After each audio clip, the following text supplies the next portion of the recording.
My son skipped his mother's funeral for a party, then demanded money. That is the story I am about to tell you. On the morning I buried my wife, I called our son. He answered with music blaring, laughter behind him, and said words I will never forget. "Mom's gone, Dad, but my wife's birthday only happens once a year." My hands shook as I hung up the phone. Hours later, he called again, not to ask how I was, but to ask for money. Dear friends, you are watching on this channel.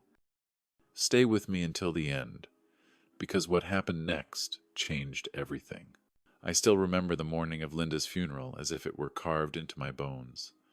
The house was quiet, too quiet, the way silence feels heavy after someone's laughter has been taken away. I stood in front of the mirror, clumsy with my black tie, nodding and retying it until my fingers trembled. The air smelled faintly of her coffee, though the pot was cold, and her favorite cup sat untouched on the counter. A smear of lipstick lingered on the rim, as if she had only stepped away for a moment. My throat tightened. I picked up the phone and dialed Daniel, hoping against hope that maybe he had changed his mind overnight. The line rang 4 times before his voice answered, groggy, careless. "Dad, it's early." "What's up?" Behind him came the thump of music, voices laughing, and Claire shrieking about balloons and decorations. My heart dropped, but I steadied myself. "The funeral starts at 11:30. Your mother would want you there." He cleared his throat as if I were disturbing him. "Dad, I told you yesterday. Claire's birthday party is tonight. We've been planning it for months." My hand gripped the receiver so tightly my knuckles turned white. "Daniel, your mother raised you for 35 years. Her funeral is today. That only happens once in a lifetime." He sighed, like I was being unreasonable. "Look, Mom isn't coming back, but Claire's birthday is only once a year. The caterers are already setting up. We've got a live band. You understand, right?" The words hit me like ice water. I couldn't breathe for a moment. How could my own son, the boy Linda and I had poured our entire lives into, say something like that?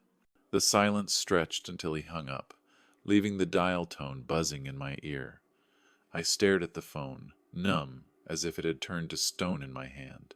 For 3 long minutes I sat motionless in the kitchen. The clock ticked above the sink, each second louder than the last. 8:47. Linda's reading glasses rested beside a folded funeral program on the counter. Daniel's name was printed under the pallbearers. I picked up a pen and scratched his name out with deliberate strokes, my hand shaking. That was when it truly sank in. He wasn't coming. The morning light streamed through the window, catching on my wedding ring. Linda had polished those panes just last week, humming to herself while I teased her about cleaning glass no one ever noticed. I closed my eyes and heard her laughter, soft and steady, the kind of sound that made everything else seem unimportant.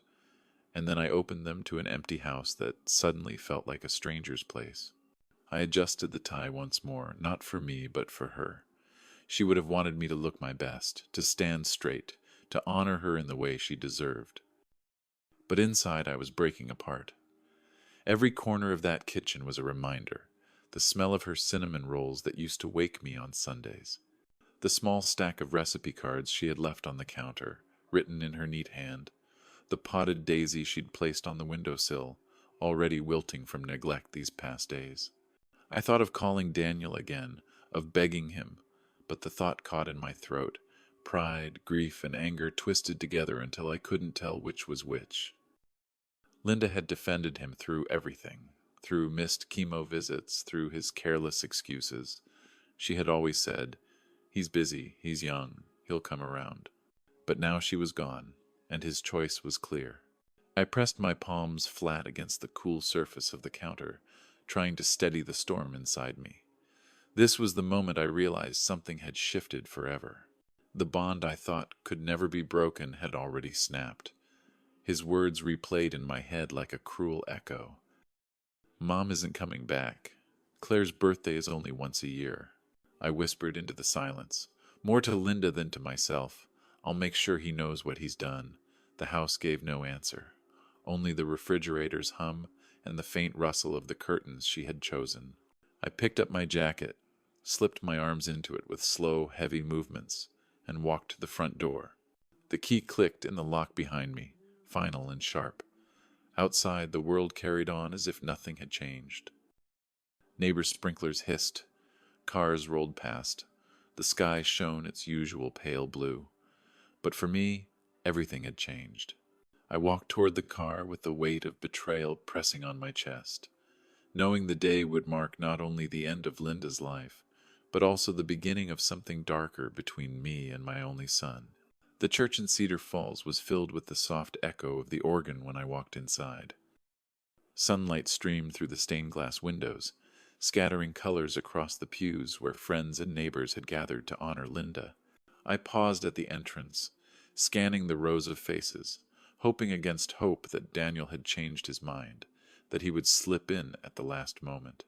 But the pew where he should have been was empty, a hollow space that shouted louder than the music.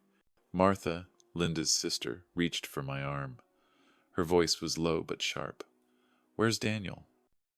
I forced my lips into a stiff line and whispered, "He had other commitments."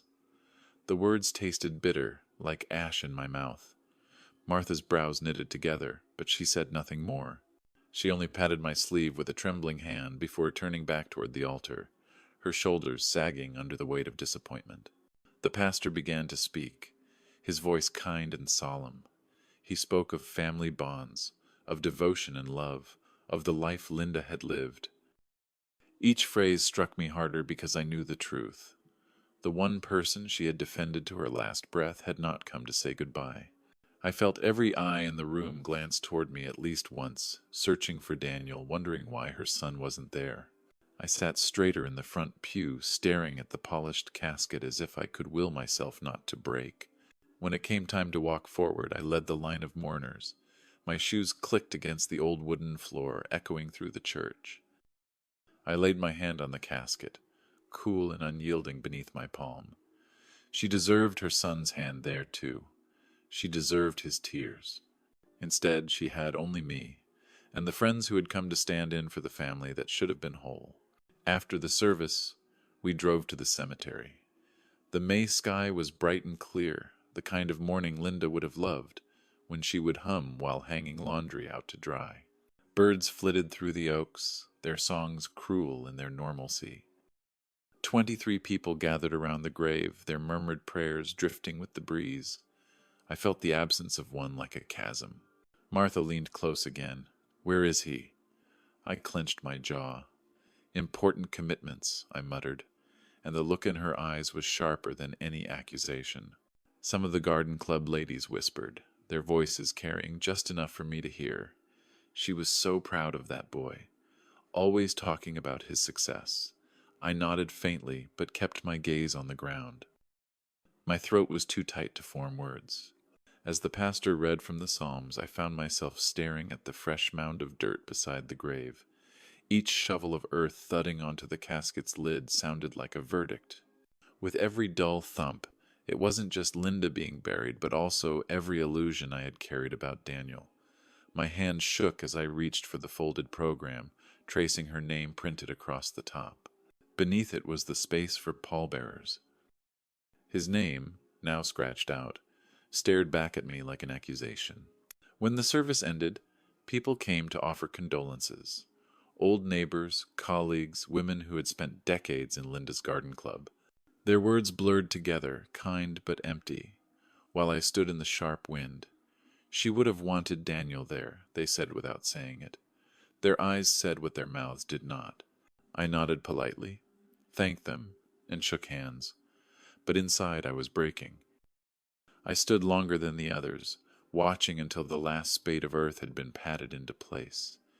My fingers brushed the wedding ring on my hand, the same one Linda had slipped onto my finger 40 years ago. She had defended Daniel even when he missed her treatments. She had excused him when he forgot anniversaries. She had insisted he just needed time. Now the truth lay silent in the ground, and the boy she had shielded with her life was nowhere to be found. I stayed until the crowd drifted away and the cemetery grew quiet. The sun dipped lower, and the shadows lengthened across the rows of headstones. I whispered goodbye, my voice cracking in the open air. Then I turned toward the car, my heart heavier than it had ever been.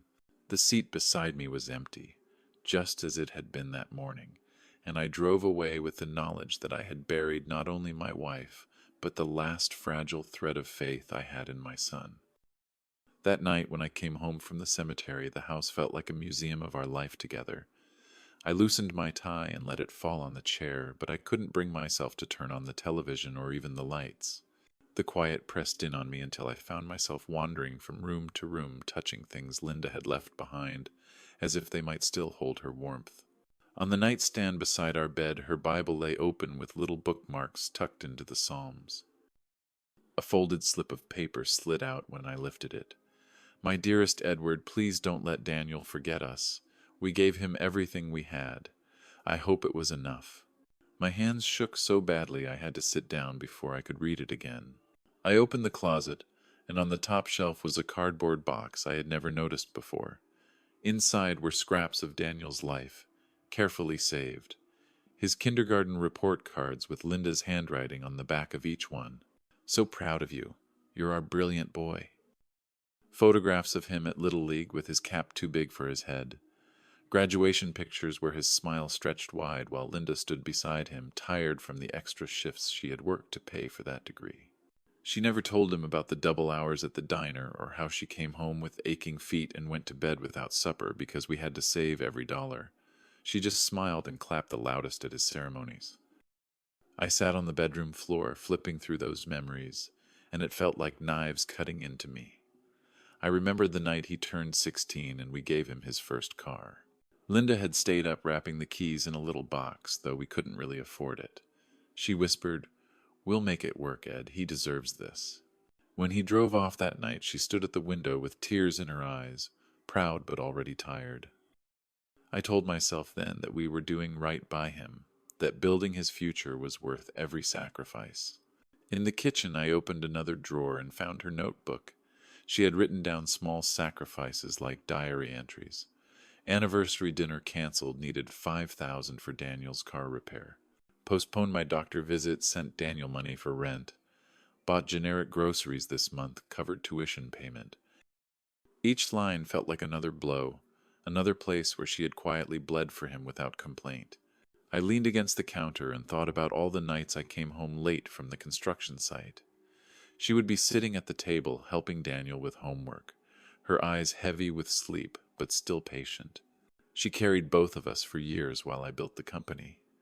Not once did she blame me for being absent. Not once did she resent the endless macaroni dinners or the hand-me-down clothes. She just kept saying, "We're building Daniel's future, Ed. It's all going to be worth it." I thought back to the Christmas we nearly lost the house. I had no bonus that year, and Linda pawned her grandmother's locket to make sure Daniel had presents under the tree. She told me later it didn't matter because he smiled when he opened his new bike. I never forgot the way she hugged me that night after he fell asleep, whispering that love meant sacrifice. I believed her then, and I believe her still. Now, sitting in that empty kitchen, the truth burned me. We had given everything, and the boy we raised had given nothing back, not even his presence at her grave. She had poured herself out until there was nothing left, and he had walked away without looking back. I pressed her notebook to my chest and felt the ache of every page. The refrigerator hummed, the clock ticked, and the house seemed to breathe around me, filled with ghosts of laughter and arguments and birthday candles blown out with hope. I closed my eyes and saw Linda's smile, heard her voice telling me he just needs time. But time had run out. All that remained were the echoes of sacrifice, echoing so loud I could not escape them. I sat there until the night grew deep, the lights still off, the shadows stretching long across the walls. The notebook lay open on the table, her words staring back at me. We gave him everything. I whispered into the silence, "Yes, Linda, we did, and somehow it still wasn't enough." The following morning, I woke before the sun and sat at the desk in my study. The mahogany surface still smelled faintly of the polish Linda used every spring. I pulled open the drawer and spread out folders, bills, and old receipts until the desk was covered in pieces of our past. My calculator sat in the middle like a judge waiting to hand down a sentence. For the first time in my life, I was going to add up what we had given our son. Not the hugs, not the nights of comfort, but the dollars and cents, the sacrifices that could be measured on paper. I started with tuition, 4 years of college at 52,000 each. I remembered every check I wrote, my hand steady, even when our own bank account strained. Linda worked doubles at the diner, so we would never be late with payments. 208,000. I pressed the button slowly and let the number sit on the screen. Next came graduate school. He had begged for the MBA, said it was the only way to make his mark. 48,000 more, though he dropped out halfway through to travel through Europe. That trip alone was 35,000, disguised as self-discovery. I added it in, the calculator chiming with each stroke. I moved on to the down payment for his first house. He and Claire had stood in my living room, glowing with youth and confidence, telling me they had found the perfect colonial but were short on funds. We poured in 350,000 that nearly broke us. I remembered the handshake, the promise he would pay it back once the business took off. The business never did. Then the wedding. 75,000 for the reception, the flowers, the band she had insisted on. Linda and I smiled through the night, proud to see our son married, even while we counted the cost in our heads. His first car, 35,000, wrapped with a red bow Linda had tied herself. Emergency loans for vacations and failed ventures followed one after another, each one marked by his voice on the phone saying, "Dad, just this once." The numbers climbed until the calculator read 900,000 in total. I stared at it as though it might change if I blinked. $900,000 given over 15 years. Nearly $1 million poured into his life while Linda and I patched holes in our own. I remembered the nights she bought generic cereal instead of her favorite brand, the times I postponed doctor visits because the copay was too high after sending money to Daniel. I opened Linda's notebook again and saw her careful handwriting. Bought store-brand coffee this week. Daniel needed money for Claire's birthday. Postponed trip to see Martha. Sent Daniel rent check. Each line was small and simple, yet each one represented a piece of her life traded away. I leaned back in the chair and closed my eyes. My own father had given me $20 and a handshake when I left home. He told me to make my own way. I had thought he was hard, even cruel, but now I wondered if he had been the only one who understood what strength really meant. We had given Daniel everything, and in giving it all we had raised a man who could not stand on his own. I picked up my pen and began to write a list.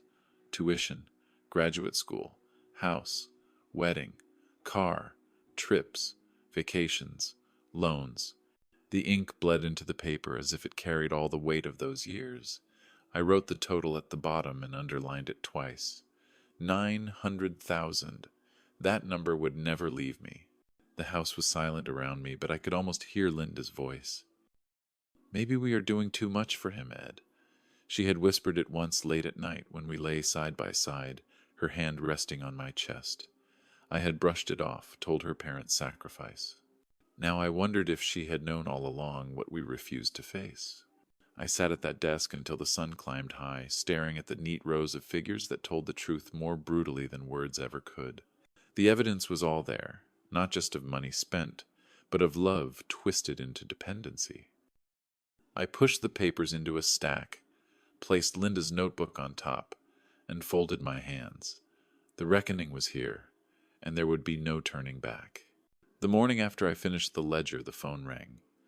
I was sitting at the kitchen table with a cold cup of coffee, staring at the stack of papers I had left there overnight. Linda's notebook lay on top, her handwriting soft and steady across the pages, and for a moment I thought about not answering. But the phone kept ringing, and finally I picked it up. "Hey, Dad." Daniel's voice came through, cheerful in a way that felt rehearsed. "Hope you're doing okay after everything." He didn't say funeral. He didn't say mom. Just everything, as if the burial of his mother had been some minor inconvenience. I swallowed hard and kept my voice steady. "I'm managing." "Good, good," he said quickly. "So listen, I'm calling because we've got a little situation. You know how it is. Life comes at you fast." In the background, I heard Claire's voice sharp and insistent. "Tell him about the band," she shouted. Daniel cleared his throat. We went a little overboard with Claire's birthday party. Hired a live band, took everyone to that new steakhouse downtown, bought her a diamond bracelet. It was incredible, Dad, really a once-in-a-lifetime night. I stared at the papers on the table. The total still burned into my mind. 900,000. And now he was telling me about steak dinners and jewelry. He kept talking, his voice smooth, almost casual. But the bills came in and it looks like we're short. About 20,000. I figured you could wire it today, help us keep things on track. 20,000. The words hung in the air like smoke. I could hear Claire again in the background. Make sure he knows it's urgent. We already spent it. My hand tightened on the phone until my fingers ached. Yesterday I buried your mother, I said slowly. Today you're asking me for money for a party. There was a pause. Then Daniel laughed lightly as if I had missed the point. Dad, come on. It's not just a party. It was Claire's big night. She only turns 32 once. You wouldn't want us drowning in credit card debt, right? It's not like you can't afford it. I felt something inside me shift. For 35 years I had said yes. For 35 years I had written checks, made excuses, moved heaven and earth to keep him comfortable. But sitting there in that kitchen, Linda's words staring back at me from the notebook, I felt a strength rise up that I barely recognized. No, I said. Silence. The line crackled. What do you mean no? Is there a problem with the bank? I closed my eyes and repeated it. I mean no, Daniel. I won't be giving you any more money. His voice sharpened, the cheer vanishing. Are you seriously saying that to me right now? After everything we've been through this week? My chest tightened. Everything we've been through. As if he had stood by me at the graveside instead of pouring champagne at a restaurant. You're 35 years old, I said. It's time you handled your own problems. Claire's voice rose in the background, shrill and angry. Tell him we need it. We already spent it. Daniel's breathing grew quick. This is unbelievable. Mom just died and you're being petty about money. She'd want you to help us. I almost laughed at the cruelty of it. Your mother wanted you at her funeral, I whispered. The line went quiet except for the sound of Claire's nagging. Finally he snapped. Fine, we'll figure it out ourselves. Borrow from Claire's parents. Max out the cards. Whatever. But don't expect us to come around much anymore if this is how you're going to be. For 35 years that threat had worked. His presence dangled like a reward, his absence like punishment. But this time it felt different. I understand, I said evenly. You what? I understand. Take care of yourself, Daniel. I hung up before he could answer. My hand trembled, but my chest felt strangely light. For the first time in decades, I had ended a conversation with my son on my own terms. The phone sat silent on the table. Linda's notebook lay open beneath my hand. I traced her words with my finger and whispered into the empty room. I finally said no, Linda. I finally said no. I arrived at the office before sunrise the next day. The lobby of Hart Construction was still dark, the faint hum of the vending machines echoing in the emptiness. I walked past the receptionist's desk, the same desk Linda used to stop at every Friday when she brought in a box of donuts for the staff. The smell of coffee drifted faintly from the break room, but the building felt hollow, like the house. I carried with me a folder thick with papers, Daniel's employment file, though I already knew most of its contents by heart. In my office, I sat behind the desk, the city just beginning to stir outside the wide windows. I spread the documents across the polished surface. Missed deadlines. Expense reports inflated with suspicious meals and hotel stays. Complaints from contractors about delays and lack of supervision. Notes from clients who had stopped asking for him by name. 8 years of excuses stacked in front of me like evidence in a trial. I had defended him again and again, told myself he just needed time, that family loyalty was worth the risk. Now all I saw was a pattern. I opened the last page where Susan Mitchell, our HR director, had left a summary. Documented warnings. Patterns of negligence. Probation never enforced. She had underlined one sentence. This would not have been tolerated from any other employee. I leaned back in my chair. the leather creaking beneath me, and pressed my palms together. She was right. If his last name had been anything else, he would have been gone years ago. I picked up the phone and called Susan to come to my office. She arrived 10 minutes later with her clipboard and her steady expression. She had worked with me for 20 years, long enough to read my moods. When I told her it was time, she nodded without surprise. "I have the paperwork ready," she said softly. "Do you want security on standby?" I hesitated only a moment before answering yes. Standard protocol. When she left to prepare, I remained alone with the file. I thought of Linda again, the way she had whispered in the dark that maybe we were doing too much for him. I had hushed her with reassurances, but she had known. She had always known. I stood and looked at myself in the mirror hanging on the wall. My face was older, worn, but my eyes were steady. I practiced the words I would have to say, forcing my voice into calm professionalism. No emotion, no anger, just truth. At 9:30 the door opened and Daniel strolled in, 15 minutes late as usual, laughing with the receptionist about how wild Claire's party had been. He smelled faintly of cologne and expensive coffee. He carried himself with the swagger of someone who had never been told no. I pressed the intercom. "Daniel, please come to my office immediately." My voice was firm, sharper than I had ever allowed it to be with him. He chuckled and called back, "Sure, Dad," just grabbing my coffee. "Now, Daniel." The pause that followed told me he had heard the difference. His footsteps slowed as they approached, heavier than usual. When he opened the door and saw Susan seated in the corner with a stack of papers, his smile faltered. "What's going on?" he asked, his voice uncertain. I gestured for him to sit. He lowered himself into the chair across from me, still trying for a casual grin. "Daniel," I began, "your employment with Hart Construction is terminated effective immediately." His laugh was sharp, nervous. "Very funny, Dad. What's this really about?" I slid the paperwork across the desk. "Please review these documents and sign where indicated." He picked them up, his eyes scanning the language, his face draining of color. "You can't be serious. This is our family business." "This decision is based on your work, performance, and conduct," I said evenly. "Your position is being eliminated." He looked at me, his expression shifting from disbelief to anger. "This is because of yesterday, isn't it? Because I asked for help. Look, I'm sorry about the timing, but come on, Dad, you can't do this." I pressed the button on my desk. "Security will escort you to collect your belongings." His voice cracked with desperation. "Mom wouldn't want this. She'd never let you throw me out." I kept my hands folded on the desk. "This is not about your mother. This is business."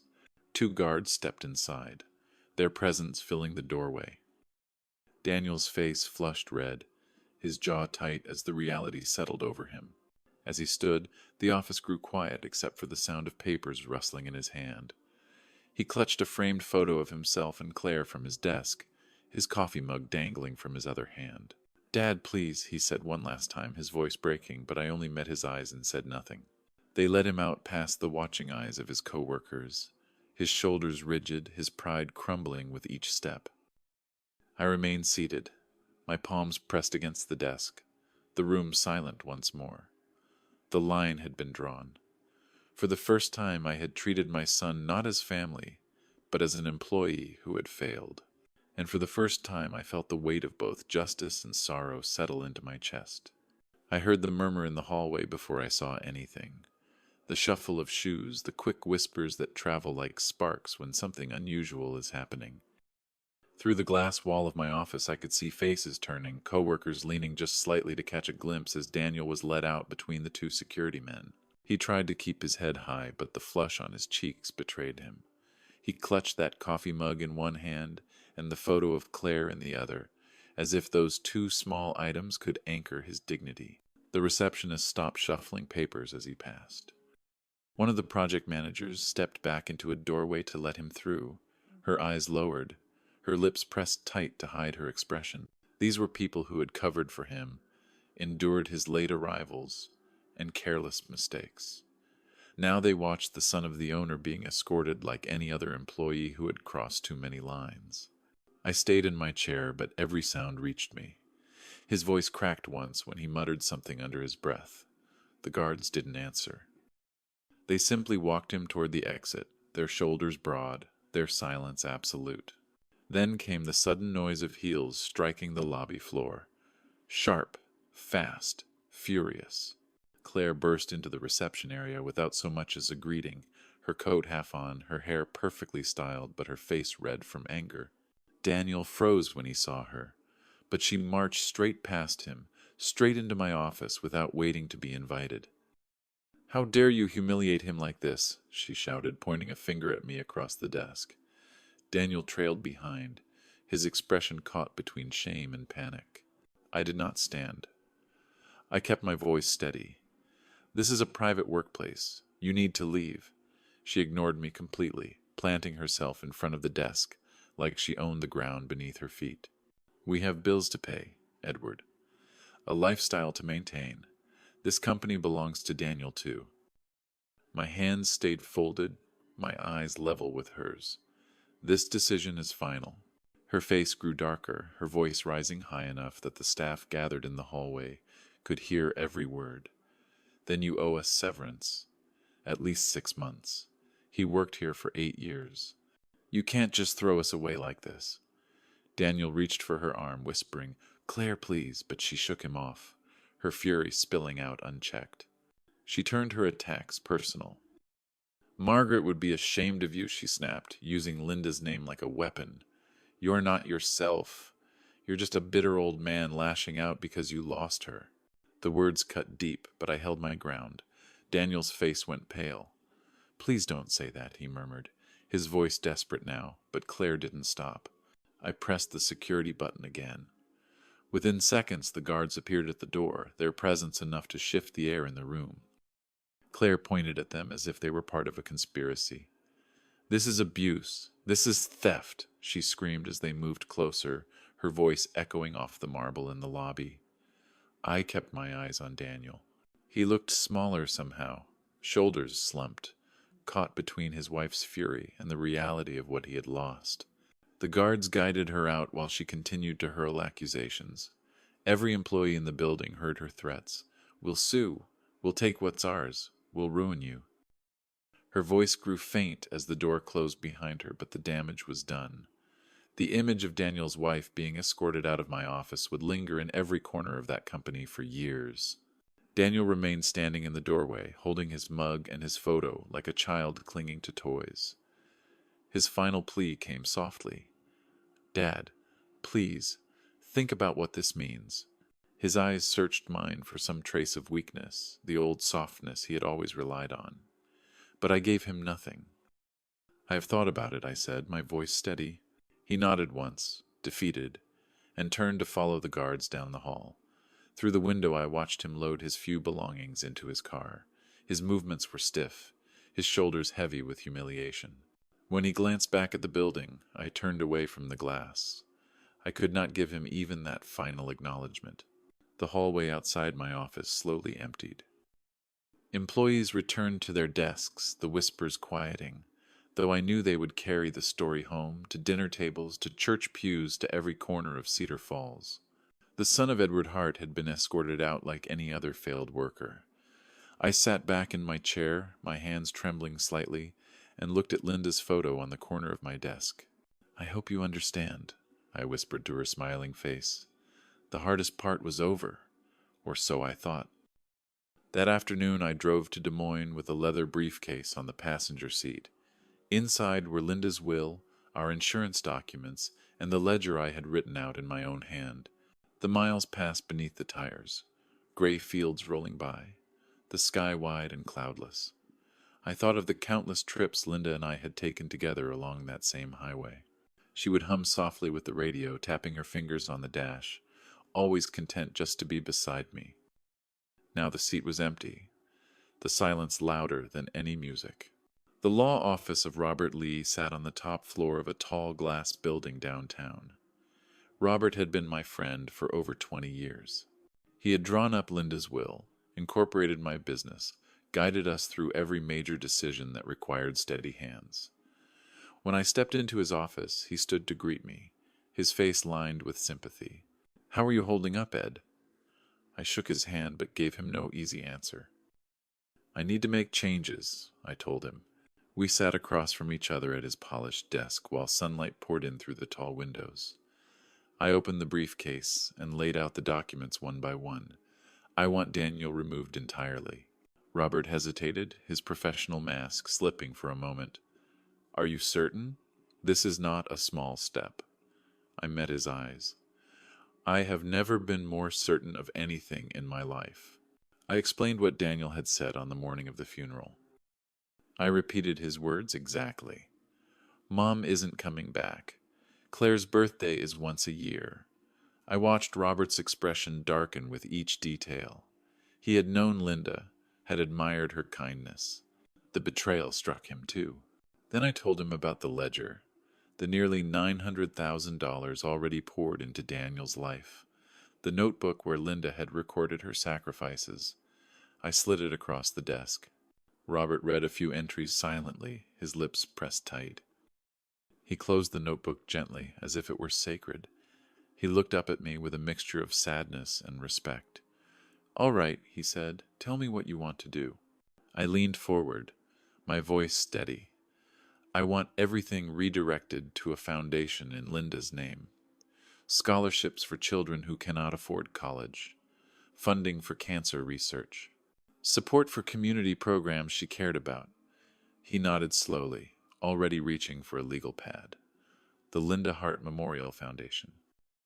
As we talked, I felt something shift inside me. For weeks I had been filled only with grief and anger. Now there was purpose. Each detail we discussed, each protection we outlined, lifted a small part of the weight from my chest. We planned to move assets into an irrevocable trust to keep them safe from lawsuits. I would retain control during my lifetime, but upon my death the foundation would own everything. The business, the house, the investments. Daniel would be explicitly excluded, along with any future descendants. Robert fulfilled his duty by asking if I was thinking clearly, if I was acting out of revenge. My answers were calm and rational. This wasn't about punishing Daniel. It was about honoring Linda. She had given her life to building him up. Now her legacy would build up children who truly needed it. The formal signing came later that afternoon. 2 witnesses from the firm joined us in the conference room. I signed each page with a steady hand, my name flowing across the lines. With every signature, I felt the ground under me grow firmer. When it was finished, Robert gathered the papers into a neat stack. "These changes take effect immediately," he said. "Daniel has no claim now." I sat back in the leather chair and let out a long breath. For the first time since Linda's passing, I felt a quiet satisfaction. Not joy, not relief, but the certainty that I was doing the right thing. The foundation would carry her name long after I was gone. Her generosity would not be forgotten. When I left the office, the late afternoon sun cast long shadows across the street. I paused on the sidewalk and looked up at the sky. I imagined Linda smiling, her hand slipping into mine the way she used to. I whispered to her in my heart, "Your name will live on, Linda, not through a son who abandoned you, but through every child who will have a future because of your love." Then I walked to my car with my briefcase lighter than it had been that morning. It did not take long for the truth to spread. In a town like Cedar Falls, whispers travel faster than headlines. At first, it was just a quiet question at the country club board meeting when Nancy Hayes leaned over and asked where Daniel had been during the service. I told her the truth without dressing it up. He chose not to come. He had a birthday party to attend. Her lips parted in disbelief, and before the meeting was over, I could hear her repeating it in a hushed voice to 2 others in the hallway. By the time I left that evening, the air already felt different. People looked at me with sympathy, but the sympathy was mixed with something else, a sharp edge of disapproval aimed not at me, but at my son. It was the kind of story that needed no embellishment. A man missing his own mother's funeral to host a birthday party for his wife.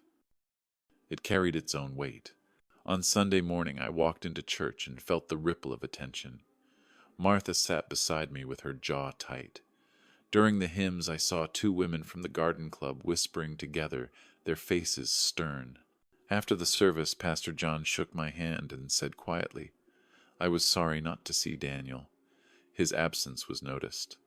I only nodded. The pastor's eyes told me he already knew the reason. At the grocery store later that week, an acquaintance stopped me near the produce aisle. I heard about the funeral, she said softly, and I am so sorry. Her voice dropped even lower. People are saying Daniel was at Romano's with a band that same night.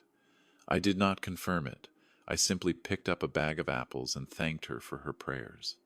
The story spread like a current beneath daily life. At the Bridge Club, at the Chamber of Commerce, even in the line at the post office. I could tell by the way people looked at me that they already knew. Some shook their heads in pity, others pursed their lips in anger, but no one defended him. Cedar Falls was a small town with long memories. Respect for family and respect for the dead were not optional. The first sign it was reaching Daniel came from the country club itself. I was sitting in the lounge when I overheard the manager on the phone. No, he told someone, we cannot reserve the usual table for Daniel Hart. There has been a change. His voice was polite but firm, the kind of tone that ends conversation. Later that week I heard that his golf partners had canceled on him, each with flimsy excuses. By Saturday he had walked back to his car alone while others pretended not to notice him. Claire felt it too. At her yoga studio she was asked to leave in the middle of class. The instructor told her they preferred members with family values. At the boutique where she shopped regularly, the clerks suddenly grew cold, their smiles replaced with stiff formality. A credit application she had filed was quietly delayed until she stopped coming altogether. I learned these things not from Daniel himself, but from neighbors and acquaintances who told me in low voices, half in gossip, half in sympathy. It was as if the whole town had turned its back on him and Claire at once. Their invitations dried up, their friends avoided them, and every door that had once been open began to close. One evening at the club, William Hayes, the board president, pulled me aside. Ed, he said gravely, what Daniel did, it will not be forgotten here. Folks are disgusted. I only nodded, though inside I felt something stir, not joy exactly, but a grim sense of justice. The community had chosen its side without me lifting a finger. I thought of Linda, how she had always cared about reputation and kindness. She believed a good name was worth more than gold. Now her memory was defended by every whispered story, every door that closed in Daniel's face. Actions have consequences. That was the lesson she lived by. Now the town itself was teaching it to our son. At night I sat in the quiet of the house, listening to the clock tick, knowing that the Whisper Network was carrying out a verdict louder than any courtroom.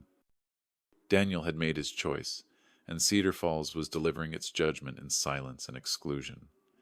Justice had begun, and I had done nothing but tell the truth. The phone call came from the bank on a gray Monday morning. I had just poured myself a cup of coffee when David Harrison, the branch manager, asked if I could come in. His tone was cautious, the way a man speaks when he knows uncomfortable words must follow. I agreed without hesitation. I knew what he wanted to discuss. The lobby of First National smelled of polished wood and old paper, the kind of place that carried the weight of generations. Oil portraits of past directors lined the walls, men who had built their fortunes on discipline and careful judgment. As I walked past them, I felt their eyes on me, as though measuring whether I still belonged among them. David met me in his corner office that overlooked the river. He cleared his throat as he spread Daniel's file across the desk.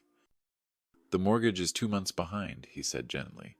That comes to $18,400. You've always covered these shortfalls before. He looked at me expectantly, as though waiting for me to reach for my checkbook the way I always had. Instead, I laid a folder on his desk, the one Robert Lee had helped me prepare. It contained a formal notice of withdrawal as guarantor. I slid it toward him. Effective immediately, I said. David blinked, his hands frozen over the papers. You're withdrawing your guarantee. He looked almost pale. You've had this arrangement for 8 years. I nodded. It ends today. He called his legal department while I sat watching the barges move down the river. The lawyer on the other end confirmed that my documents were in order. When David hung up, his voice was low, almost resigned. This will trigger foreclosure proceedings. I told him I understood and asked him to expedite the process. When I left the bank, the sky had begun to clear, a thin line of sunlight breaking through the clouds. I felt no triumph, only a heavy certainty. I had cut the cord that had kept Daniel afloat for too long. Now he would sink or swim on his own. That same week I began visiting other institutions. At the investment office I signed forms removing his name as beneficiary. At the insurance company I updated every policy. At the retirement account office I instructed that all designations be transferred to the foundation. Each meeting was the same. A clerk or advisor would glance at me with surprise, confirm my identity, and then ask in a careful tone, "Are you sure?" I signed my name with a steady hand every time. "Yes, I am sure." Back at the house, I sat at Linda's desk in the bedroom. I placed the stack of updated documents beside her notebook. I imagined her watching me, her soft eyes questioning whether I was being too harsh. But I remembered her note, her quiet fear that we had raised a son who only loved money. I whispered to the silence, "I am only finishing what you started, Linda." Within weeks, the effects became visible. Daniel called once, his voice tight with frustration, telling me the bank had been on his case and asking if I had forgotten to send the check. I told him calmly that I had not forgotten. I had ended the guarantee. His voice cracked with disbelief. "You can't just do that." My answer was simple. "I can, and I did." He hung up without saying goodbye. The following month, the utility company left a notice on their door. Neighbors told me they had seen Claire pacing the front porch on her cell phone, gesturing wildly, her heels clicking against the boards. Daniel's car sat idle in the driveway more and more, as though he had nowhere to go. I drove past one evening and saw their windows dark, though it was only 8 o'clock. Candlelight flickered inside, shadows moving along the walls.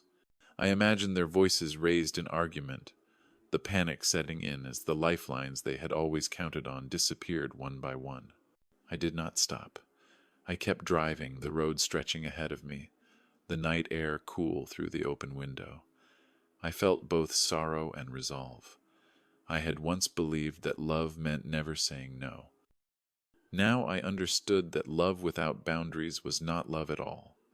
Cutting off the lifelines was not an act of cruelty. It was the only way left to honor Linda's memory and to force Daniel to face the truth of his own choices. I began to hear pieces of their unraveling from others long before Daniel ever admitted anything to me. A neighbor mentioned seeing a tow truck in their driveway one afternoon. The BMW he had driven with such pride was hooked up and hauled away, while Claire shouted at the driver and Daniel stood by with his head down. The repossession drew a small audience, people peeking from behind curtains, watching the spectacle of privilege crumbling in real time. By evening, the whole block knew. A week later, someone from church told me that Claire's platinum card had been declined at the department store. She had argued with the clerk until her voice carried across the floor. The clerk only shook her head and repeated that the account was suspended.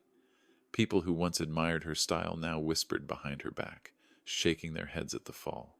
The mortgage company moved quickly once my guarantee was gone. Notices were taped to their door, the bright paper fluttering in the wind for everyone to see. When Daniel drove away in the mornings, the neighbors noticed he no longer wore his suit. His shirts looked wrinkled, his tie missing. He lingered longer in the driveway, as if starting the car itself had become a burden. Then the power company cut them off. I happened to drive past that night. Their grand colonial sat in darkness while candles flickered weakly in the windows. Claire paced back and forth on the porch, her phone pressed to her ear, her voice sharp enough to carry across the yard. Daniel sat on the steps with his head in his hands. The house that had once glowed with parties and laughter now looked like a hollow shell. I imagined the argument inside once the neighbors closed their blinds. I could hear it in my mind. Claire blaming Daniel for losing his job. for failing to keep the money flowing. Daniel insisting it was temporary, that I would come around if they held out long enough. But I knew there was no coming around. The lifelines were gone, and they were on their own. Word spread quickly. At the diner where I sometimes ate breakfast, a waitress told me she had seen Daniel apply for a job at a gas station. He looked thinner, she said, his face worn, his tone desperate. She shook her head and whispered, "I almost didn't recognize him." I stirred my coffee and said nothing. Claire's patience wore thinner than his clothes. I heard from Martha that she had shouted in the front yard one Saturday morning, her voice carrying down the block, "Fix this, or I am gone." The words were loud enough that children playing across the street stopped to listen. Daniel stood there with his arms hanging at his sides, no defense left to offer. They began selling things. First, the jewelry Claire had collected over the years, then the golf clubs Daniel once bragged about. A neighbor bought their patio furniture for a fraction of what it was worth. Another picked up a set of wine glasses still in their boxes. Each sale was another piece of pride stripped away. I drove by one afternoon when they held a yard sale. Their belongings lay spread across the lawn like artifacts of a life collapsing. A man haggled over the price of a leather jacket, while Claire stood red-faced beside the table. Daniel carried boxes out, his shoulders slumped. Former friends drove past slowly, some shaking their heads, none stopping. At night I sat in my living room and thought about the contrast. Linda and I had built everything from nothing with long hours and quiet sacrifices. Daniel had squandered nearly $1 million in less than 15 years. Now the walls were closing in on him. I did not rejoice. I felt the weight of it in my chest. But I also knew this was the only way he might ever learn. Without the cars, without the cards, without the comfort of money falling into his lap, he was being forced to face the reality we had shielded him from his whole life. The collapse of their lifestyle was brutal, but it was honest.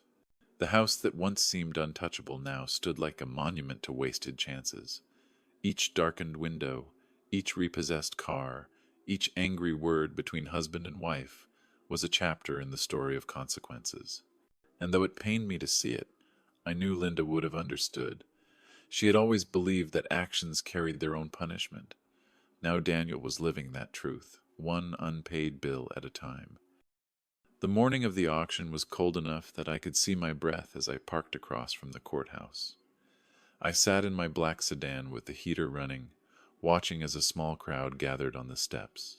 Investors with clipboards, a couple of real estate agents, and the curious townspeople who always came to watch someone else's misfortune. The Colonial at Maple Avenue had been stripped of its pride months earlier, and now it was being sold like any other foreclosed property. Daniel and Claire stood apart from the crowd. She wore a long coat pulled tight, her eyes darting in every direction as though looking for an escape. Daniel looked older than his years, unshaven and pale, clutching a stack of papers that meant nothing now. I watched him whisper frantically to her, his hands moving in jerks, as if words alone might change what was about to happen. At precisely 10 o'clock, the county auctioneer stepped forward. His voice was flat and practiced, reading the legal description of the house with no hint of sympathy. 4 bedrooms, 3 baths, corner lot, opening bid $280,000. His gavel tapped the wooden rail, and the bidding began. A woman in a navy suit raised her hand immediately. Across from her, a local contractor countered with a higher bid. The numbers rose slowly, each increase delivered with the calm precision of people who were buying an asset, not a home. I glanced at the woman in navy. She never hesitated, her face calm, her gestures steady. When I saw Robert Lee, my attorney, nod to her from the side of the steps, I knew the plan was unfolding exactly as we had discussed. Daniel must have recognized it too, his head whipped toward Robert, his voice rising in panic. "That's Dad's lawyer." Claire clutched his arm, her voice sharp with disbelief. He wouldn't. He couldn't. But he would, and I had. The bidding stalled at $315,000, just the woman in navy and the contractor remaining. She raised her hand again. $317. The contractor hesitated, glanced at his notes, then shook his head. Going once, the auctioneer called. Going twice, the gavel struck with a sharp crack. Sold. Claire's scream echoed off the courthouse walls. "This is our home. You can't take our home." Daniel's legs buckled as though someone had kicked them out from under him. He sank onto the cold stone steps, his face buried in his hands. People turned away, embarrassed to watch, but the sound of her voice carried across the square. I stepped out of my car and walked slowly toward the crowd. Conversations fell quiet as they noticed me. Daniel looked up, his face twisted with shock and rage. "How could you do this to us?" he choked. I stopped a few steps away and answered evenly. "I didn't do anything. The bank did." Claire lunged toward me, her words tumbling in fury. "This is elder abuse. This is theft. You'll regret this." Security officers moved in quickly, holding her back as her voice rose to a shriek. Robert stood nearby, his expression calm, already documenting every word, every gesture, knowing how it would appear if they tried to challenge me in court. The woman in navy walked down the steps to meet Robert. They shook hands briskly. Sarah Mitchell, my secretary of 20 years, acting under the name of a holding company we had established, had just bought the house clean out from under them. I watched her climb into her car without a backward glance. Daniel sat frozen, his hands still covering his face. When he finally lowered them, his eyes met mine. For a moment I thought I saw the little boy he had once been, the one who rode his bike across the park with his mother cheering from the sidelines. But the moment vanished. All that remained was a man who had wasted every chance he was given. I turned and walked away, the courthouse steps echoing behind me with the sounds of Claire's protests and Daniel's quiet sobs. The plan was complete. Months of preparation, one decision after another, had led to this moment. The house was gone, their last illusion stripped away under the bright morning sky. Back in my car, I looked at the keys hanging on my ring, the same keys Linda had touched 1,000 times. Justice had not come in anger or in shouting, but in the steady rhythm of consequences. I whispered her name as I started the engine. "Linda, it is done." And as I drove away, I did not look back. It was a cold November evening when I saw his shadow on the porch. I had been sitting in the living room with a book I was not really reading when the doorbell rang once and then fell silent. Through the lace curtain I saw him standing there, his shoulders hunched, his hand hovering as if he could not decide whether to press the bell again. For a long minute he didn't move, only shifting his weight from one foot to the other, his breath fogging in the light from the porch lamp. When I opened the door, the chill rushed in with him. He looked older, thinner, his shirt wrinkled and his jeans worn at the knees. His eyes were ringed with exhaustion, and the boyish pride he once carried was gone. He gave me a weak smile that never reached his eyes. "Dad," he said, "I know I messed up." He launched into his words as if he had rehearsed them.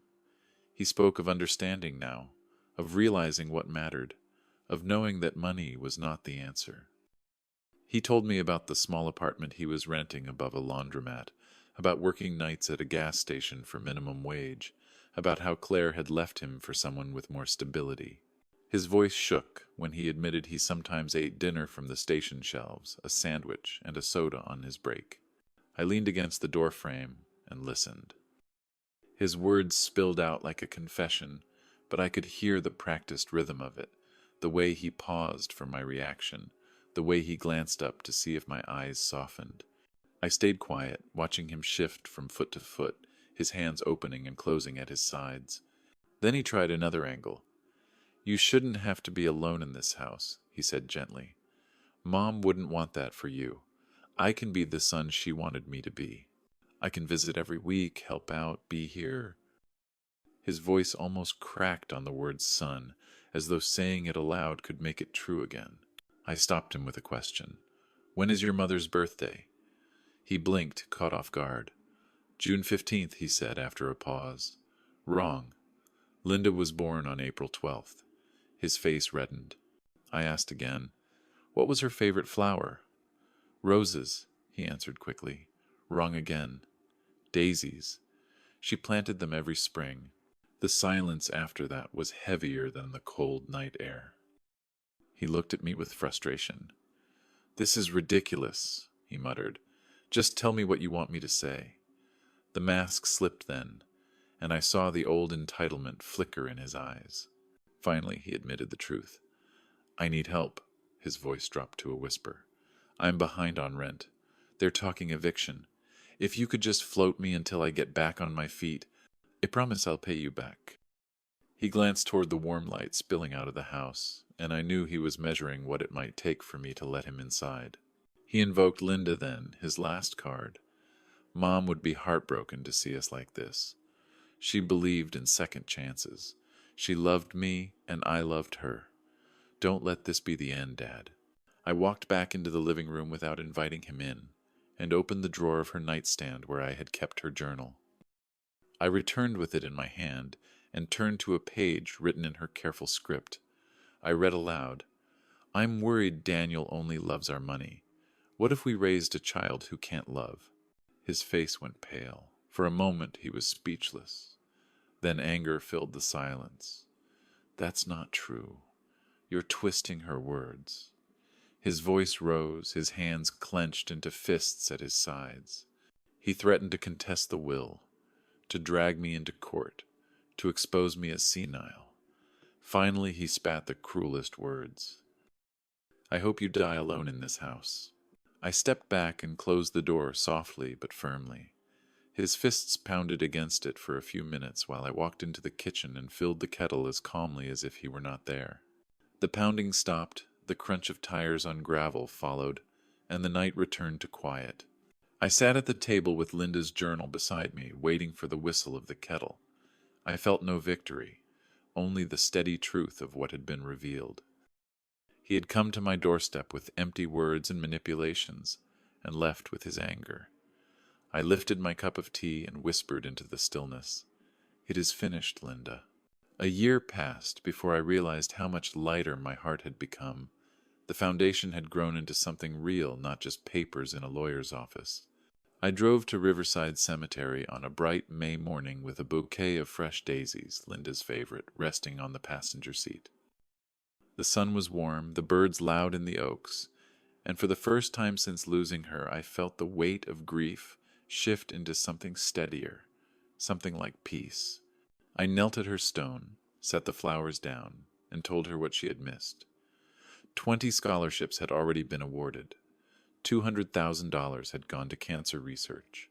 A community center was being dedicated on her birthday. Her name was alive in ways Daniel had never managed to honor. I spoke out loud as if she could hear me. "He works at a gas station on Route 6 now.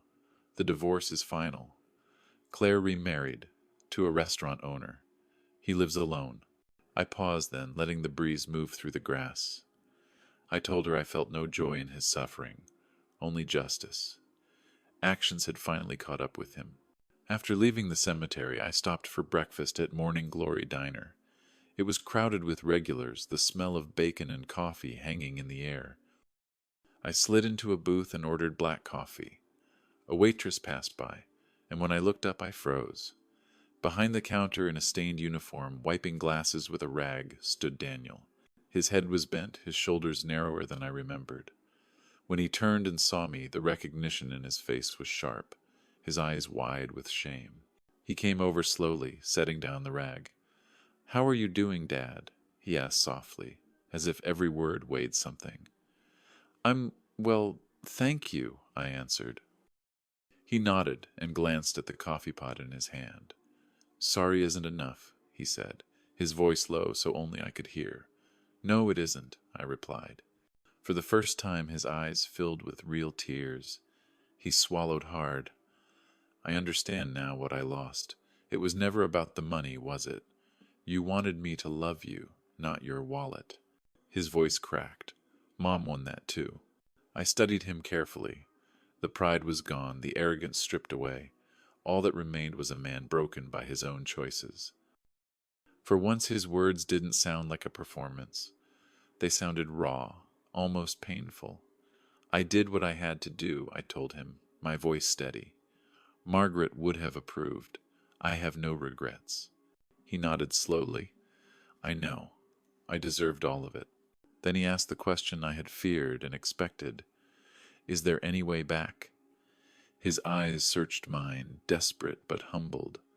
I answered honestly, I don't know. Maybe. You'd have to prove you've really changed. Not with words, with actions. He set the pot down on the counter and looked at his hands. I will, he whispered. I left a tip on the table and walked out without another word, but the image of him standing there stayed with me all day. On the drive home, I thought about the life I had built since Linda's passing. Volunteering at the community center, sharing Sunday dinners with the Johnson family, whose daughter was one of our first scholarship recipients. Visiting Sarah Patterson, a nursing student who had written a letter of thanks to Linda's memory that brought tears to my eyes. I even found myself smiling again. Grace, a widow from church, had begun calling me. We talked about gardens and books and the quiet aches of age. It wasn't love like the kind I had with Linda, but it was something gentle, something that reminded me life still had warmth left to offer. When I drove past Daniel's old house, I saw children playing in the yard. The Ramirez family had turned it into a home filled with laughter and gratitude. Mr. Ramirez waved from the garden bed where Linda once knelt in spring. I waved back, feeling a strange satisfaction that the house was no longer a monument to waste, but a place where love had taken root again. That evening I pruned the rose bushes Linda had planted, the sun setting gold over the backyard. My phone rang with Grace asking about the weekend, and I smiled at the sound of her voice. As I set the phone down, I thought again of Daniel's words in the diner. Is there any way back? For the first time I didn't answer in anger. Maybe there was a seed of regret planted in him at last. Only time would tell if it would grow. The year closed on a quiet evening in December. I sat alone in the living room, the tree glowing softly in the corner. Linda had always insisted on real pine, the smell filling the house, needles scattered across the floor. This year I put one up by myself, smaller than the ones we had chosen together, but still enough to remind me of her touch. I strung the lights carefully, each bulb a memory. Some nights I sat for hours in the dim glow, thinking about the years gone by and the life that had unraveled so quickly. I thought often of Daniel. Sometimes I saw him from a distance, walking down Main Street with his collar turned up against the wind.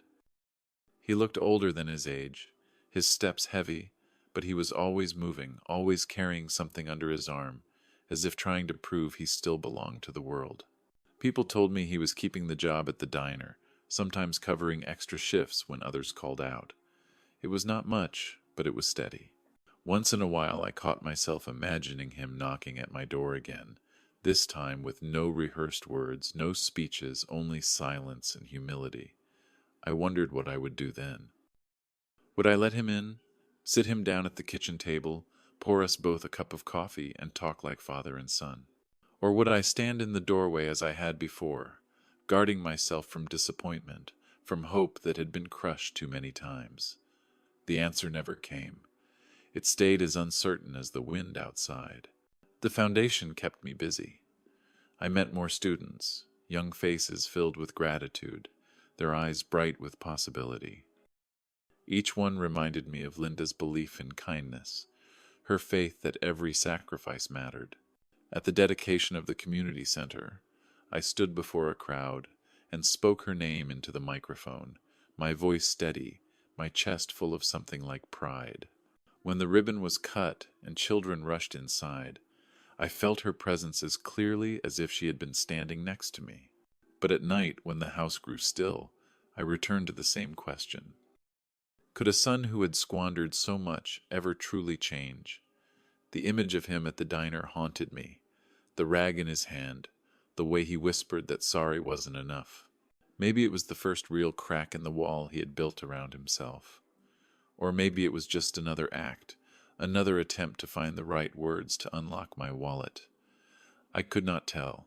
One evening, Grace sat with me at the kitchen table, her hand resting lightly on mine.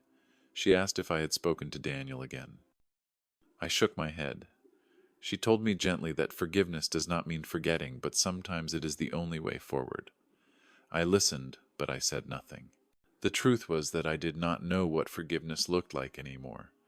The line between love and weakness had blurred until I could hardly see it. Winter pressed on. Snow covered the garden where Linda's roses slept beneath the soil. I stood there one morning, the cold air burning my lungs, and whispered to her. I did everything I could. I hope it was enough. The snow fell silent around me, giving no answer. Weeks later, I saw Daniel again. He was leaving the diner as I passed in my truck. He looked up, and for a moment our eyes met through the windshield. He gave a small nod, almost hesitant, before turning away into the cold. I drove on, my hands gripping the wheel, my chest tight with something I could not name. That night I sat by the fire, the room warm but my thoughts unsettled. I realized the story between us had no tidy ending. There was no final victory, no neat forgiveness, only a space where possibility lived. Perhaps one day he would prove with actions what his words had failed to show. Perhaps not. I looked at our wedding photo on the mantel, Linda's smile frozen in time. I whispered to her that I had honored her, that I had kept my promise to protect her memory. Yet even then I knew the question of our son would linger long after I was gone. Some doors never close all the way. They stay half open, waiting for a choice that may never come. I turned off the lights and let the fire die low. The house settled around me with its familiar creaks. I went to bed with no clear answers, only the truth that life does not always offer closure. Sometimes it leaves you standing in the doorway, caught between past and future, love and loss, waiting for footsteps that may or may not return. Life had shown me that love without boundaries is not love at all. I gave my son everything, yet it was only when I finally said no that he began to face the weight of his own choices. Linda's memory now lives on in scholarships, in children's laughter, and in a community that carries her name with pride. As for Daniel, the door is not fully closed, but the lesson has been written in stone. Respect is earned, not bought. Dear friends, if this story touched you, please like, share, and leave your thoughts below. Would you forgive him?